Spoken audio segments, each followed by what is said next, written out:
ନମସ୍କାର। ଚାଲନ୍ତୁ ଜୀବନର ଅସଲ ସତ୍ୟ ବିଷୟରେ କିଛି ଜାଣିବା। ଆମର ଏ ଜୀବନ ଯାତ୍ରାରେ ଆମକୁ ତ ଦିନେ ନା ଦିନେ ଯିବାକୁ ପଡ଼ିବ। ନା ସେଥିପାଇଁ ପଇସା ଦରକାର, ନା ଯିବା ପାଇଁ ସିଟ୍ର ସୁବିଧା ଅଛି।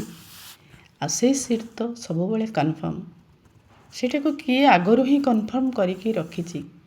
ଆଉ ସେ ଯାତ୍ରାରେ ଆମର ଉଡ଼ାଣ ଏକଦମ ପରଫେକ୍ଟ ଟାଇମ୍ରେ ଆସିବ। କ'ଣ ବା ସାଙ୍ଗରେ ନେବ? ନା ଧନ ଦୌଲତ, ନା ସମ୍ପର୍କ, ନା ଗର୍ବ ଅହଙ୍କାର, କିଛି ନାହିଁ। କିଛି ବି ସାଙ୍ଗରେ ଯିବ ନାହିଁ। ଖାଲି ଆସିଛେ ଆଉ ଖାଲି ହିଁ ଯିବା। କେବଳ ଭଲ କର୍ମର ଲଗେଜ ନେଇ ଯିବାକୁ ପଡ଼ିବ।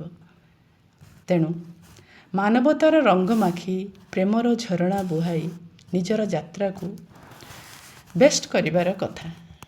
ଯେତେବେଳେ ଯିବାକୁ ହିଁ ପଡ଼ିବ, ତେଣୁ ଆମେ କେବଳ ସଙ୍ଗରେ ସେଇ ଭଲ କର୍ମର ଲଗେଜକୁ ନେଇ ଯିବା ହିଁ ଦରକାର। ତେବେ ଚାଲନ୍ତୁ ନା ମାନବତା ଆଉ ପ୍ରେମକୁ ନେଇ ଆମର ସ୍ୱର୍ଗର ଠିକଣାରେ ପହଞ୍ଚିଯିବା। ମାନବତା ଆଉ ପ୍ରେମକୁ ନେଇ ସ୍ୱର୍ଗର ଠିକଣାରେ ପହଞ୍ଚିବା ଆଉ ଜୀବନ ସାର୍ଥକ କରିବା। କାହିଁକି ଈର୍ଷା, କାହିଁକି ଅହଙ୍କାର, କାହିଁକି ମନମୋଟାପଣ? ଦିନେ ତ ଆମକୁ ଏକା ହିଁ ଯିବାକୁ ପଡ଼ିବ ନା। ଏଇ ପାର୍ଥିବତା ଛାଡ଼ି ଆମକୁ ଯିବାକୁ ତ ପଡ଼ିବ ନା। ତେବେ କାହିଁକି ଏଇ ହିଂସା, ଈର୍ଷା ଏଇସବୁକୁ ନେଇ ଆମେ ଘାଣ୍ଟି ହେବା? ଚାଲନ୍ତୁ ସ୍ୱର୍ଗୀୟତାର ଯାତ୍ରାକୁ ସଫଳ କରିବା।